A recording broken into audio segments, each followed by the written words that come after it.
Welcome back to TechMan. In this video, let me demonstrate how to make a grid in Photoshop.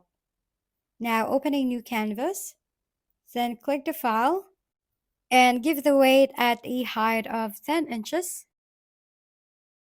Click OK, then press Ctrl plus R to open the ruler.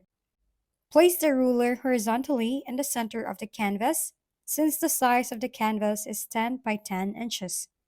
So keep it at 5 inches. The same way, put vertically the ruler here, then select the line tool from the shape tool. Make a vertical line by holding down the shift key. The same way, make a horizontal line by holding down the shift key. Using the move tool, remove these rulers from canvassing, then make the background invisible.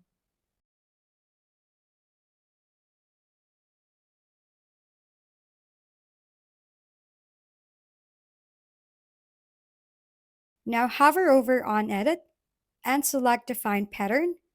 Give a name here, then click OK. Now open a new canvas, giving width and height at 30 inches.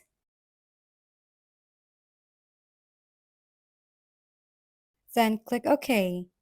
Now select the bucket tool and select pattern. Then select the pattern which we created a while ago. Now just simply click above the canvas, and here we can see a repeat grid has been added. If we've been helpful, kindly give us a thumbs up, and don't forget to hit the subscribe and bell button for more contents. For any questions and suggestions, comment down below.